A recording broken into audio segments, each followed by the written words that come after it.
ଯାହା ଆଗରେ ତୁମର ମୂଲ୍ୟ ଥିବ ସେ ତୁମକୁ ଅପେକ୍ଷା କରିବ। ଯାହା ଆଗରେ ତୁମେ ମୂଲ୍ୟହୀନ ତୁମେ ତାକୁ ଅପେକ୍ଷା କଲେ ମଧ୍ୟ ସେ ତୁମକୁ ଅଣଦେଖା କରିବ। ମଣିଷର ସବୁଠାରୁ ଭଲ ସାଙ୍ଗ ହେଉଛି ତାର ସ୍ୱାସ୍ଥ୍ୟ। ଯେଉଁଦିନ ଏ ସ୍ୱାସ୍ଥ୍ୟ ତା ସାଥ ଛାଡ଼ିଦେବ ମଣିଷ ସେହି ଦିନଠାରୁ ଚିହ୍ନା ମଣିଷ ମଧ୍ୟ ଅଚିହ୍ନା ଭଳି ବ୍ୟବହାର କରନ୍ତି। ଗୋଟିଏ ଘରେ ଏକା ସାଥିରେ ରହିବାକୁ ପରିବାର କୁହାଯାଏ ନାହିଁ, ବରଂ ଜଣେ ଅନ୍ୟ ଜଣଙ୍କୁ ବୁଝିବା, ଜଣେ ଅନ୍ୟ ଜଣଙ୍କର ସାଥ ଦେବା, ଜଣେ ଅନ୍ୟ ଜଣଙ୍କର ଯତ୍ନ ନେବାକୁ ହିଁ ପରିବାର କୁହାଯାଏ। ଆମେ ତାଙ୍କ ସହିତ ସେ ପର୍ଯ୍ୟନ୍ତ ଲଢ଼ିଥାନ୍ତି ଯେ ପର୍ଯ୍ୟନ୍ତ ଆମର ଭଲ ପାଇବା ତାଙ୍କ ପ୍ରତି ଥାଏ, ଆଉ ଏହା ହିଁ ଆଶା ରହିଥାଏ କି ସେ ଆମକୁ ଭଲ ପାଇବେ। ଯେଉଁଦିନ ଏ ଆଶା ଶେଷ ହୋଇଯାଏ ସେହି ଦିନଠାରୁ ଲଢ଼ିବା ବି ଶେଷ ହୋଇଯାଏ। କଥା ବହୁତ ଛୋଟ ଅଟେ କିନ୍ତୁ ସତ୍ୟ ଅଟେ। ହୃଦୟ ସବୁବେଳେ ସମସ୍ତଙ୍କୁ ବିଶ୍ୱାସ କରିନିଏ, ସେଥିପାଇଁ ତ ସେ ସବୁବେଳେ କଷ୍ଟ ପାଏ। ସେହି ମଣିଷକୁ କେବେ ଅଣଦେଖା କର ନାହିଁ ଯେ ତୁମକୁ ହୃଦୟରୁ ଭଲ ପାଏ, ନହେଲେ ଏମିତି ଗୋଟିଏ ଦିନ ଆସିବ ତୁମ ଆଖି ସାମ୍ନାରେ ସେହି ମଣିଷ ଆଉ କାହାର ହୋଇଯିବ। ବର୍ଷକରେ ହଜାରେ ସମ୍ପର୍କ ଗଢ଼ିବା ଅପେକ୍ଷା ଗୋଟିଏ ସମ୍ପର୍କକୁ ଜୀବନ ସାରା ବାନ୍ଧିକି ରଖିବା ବଡ଼ କଥା ହୋଇଥାଏ। ସମୟ ମନୁଷ୍ୟକୁ ସଫଳ ବନେଇ ପାରିନଥାଏ, ବରଂ ସମୟର ଠିକ୍ ବ୍ୟବହାର ମଣିଷକୁ ସଫଳ ବନେଇଥାଏ। ଯିଏ ତୁମକୁ ସତରେ ଭଲ ପାଉଥିବ ସେ ତୁମକୁ ଏହି ଚାରୋଟି କଥା କେବେ କହିବନି। ସେ ତୁମକୁ ଛାଡ଼ିଯିବାର କଥା କେବେ କହିବନି। ଦୂରେଇ ଯିବାର କଥା ଶୁଣିଲେ ବ୍ୟସ୍ତ ହୋଇପଡ଼ିବ। କେବେ ଅସହାୟତାର ବାହାନା କରିବ ନାହିଁ। ସେ କେବେ ତୁମକୁ କୌଣସି କଥା ପାଇଁ ଅନ୍ଧାରରେ ରଖିବନି। କିଛି କ୍ଷେତ୍ରରେ ଚୁପ୍ ରହିଯିବା ସମ୍ପର୍କ ପାଇଁ ଭଲ ହୋଇଥାଏ, କାହିଁକି ନା କିଛି କଥା ବୁଝାଇଲେ ନୁହଁ, ନିଜ ଉପରେ ବିତି ସାରିଲା ପରେ ହିଁ ବୁଝି ହୋଇଯାଏ। ଯିଏ ଆମକୁ କହିଥାନ୍ତି କି ସେ ଆମକୁ ବହୁତ ଭଲ ପାଆନ୍ତି, ସବୁବେଳେ ସେହି ଲୋକ ଆମ ହୃଦୟକୁ କଷ୍ଟ ଦେବାରେ କୌଣସି ରାଗ ସୁଝାଇବା ଛାଡ଼ନ୍ତି ନାହିଁ। ସବୁଠାରୁ ଦୁଃଖ ସେତେବେଳେ ହୁଏ ଯେତେବେଳେ ଆମେ ନିଜ ଦୁଃଖ ଅନ୍ୟକୁ କହିପାରି ନଥାଉ।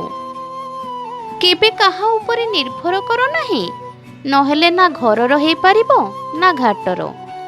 ଜ୍ଞାନ ହିଁ ଏକମାତ୍ର ଉପାଦାନ ଯାହା ମଣିଷକୁ କୌଣସି ସ୍ଥାନରେ, କୌଣସି ପର୍ଯ୍ୟାୟରେ ଏବଂ କୌଣସି ସମୟରେ ଛାଡ଼ି ନଥାଏ। କେହି ଯଦି ଆପଣଙ୍କ ଉପରେ କିଛି ଆଶା ରଖିଛି ତେବେ ଏହା ତାର ପରିସ୍ଥିତି ନୁହେଁ, ଆପଣଙ୍କ ପ୍ରତି ରଖିଥିବା ଅତୁଟ ବିଶ୍ୱାସ ଅଟେ। ସମ୍ପର୍କ କେବେ ବି ଆପେ ଆପେ ଭାଙ୍ଗି ନଥାଏ। ଭୁଲ ବୁଝାମଣା ଆଉ ଅହଙ୍କାର ଯୋଗୁଁ ସମ୍ପର୍କ ଭାଙ୍ଗି ଯାଇଥାଏ। ଅପେକ୍ଷା ଏମିତି ଗୋଟିଏ ଶବ୍ଦ ଯାହା କେବଳ ମଣିଷକୁ ଯନ୍ତ୍ରଣା ଦିଏ କିଛି ପାଇବା ଆଶାରେ। ଇଗୋ ତ ସମସ୍ତଙ୍କ ପାଖରେ ଥାଏ, କିନ୍ତୁ ସେହି ଲୋକ ସବୁବେଳେ ନଇଁଯାଏ ଯେ ସମ୍ପର୍କଟିକୁ ହୃଦୟରୁ ଚାହୁଁଥାଏ। ସମ୍ପର୍କ ସୁନ୍ଦରତା ପାଇଁ ନୁହେଁ, ବରଂ ଉଚିତ ବୁଝାମଣା ପାଇଁ ଅତୁଟ ରୁହେ।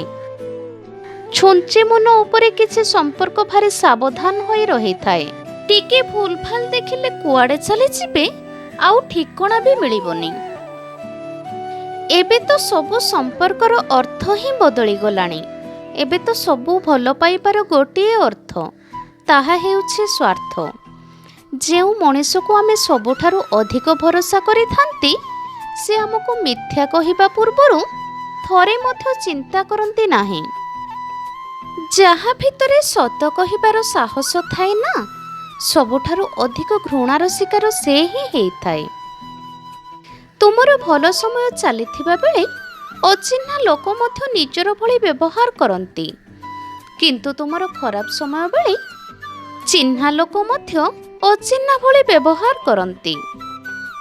ଅହଙ୍କାର ଆଉ ସଂସ୍କାର ଭିତରେ କେବଳ ଫରକ ଏତିକି, ଅହଙ୍କାର ଅନ୍ୟର ମଥା ନୁଆଁଇ ଖୁସି ହୁଏ ଆଉ ସଂସ୍କାର ନିଜେ ନଇଁଯାଇ ଖୁସି ହୋଇଥାଏ। ଯଦି କେହି ଆପଣଙ୍କୁ କେହି ତା ନିଜଠାରୁ ଦୂରେଇବାକୁ ଚାହୁଁଛି ସେ ଆପଣଙ୍କୁ ଦୂରେଇବା ପୂର୍ବରୁ ଆପଣ ନିଜେ ତା ଜୀବନରୁ ଚାଲି ଯାଆନ୍ତୁ, କାହିଁକି ନା ଆନ୍ତରିକତାହୀନ ସମ୍ପର୍କ ସର୍ବଦା ଯନ୍ତ୍ରଣାଦାୟକ। ଯିଏ ତୁମକୁ କେୟାର କରେ ସେ ହିଁ ତୁମକୁ ଅଧିକ ରାଗେ। କିଛି ଲୋକ ହୃଦୟରୁ ଏତେ ସୁନ୍ଦର ହୋଇଥାନ୍ତି, ସେ ପଛେ ନ ମିଳୁ ତଥାପି ତାକୁ ସାରା ଜୀବନ ଚାହିଁବାକୁ ମନ ହୁଏ। ନିଜ ଜୀବନରେ ଏମିତି ଲୋକଙ୍କୁ ପସନ୍ଦ କର ଯାହାର ହୃଦୟ ଚେହେରା ଠାରୁ ଅଧିକ ସୁନ୍ଦର ହେଇଥିବ। ଜଣକ ସ୍ମୃତିରେ ସବୁବେଳେ ଲୁହ ଝରେଇବା ଅପେକ୍ଷା ନିଜ ଜୀବନରୁ ସବୁଦିନ ପାଇଁ ତାକୁ କାଢ଼ିଦେବା ଉଚିତ।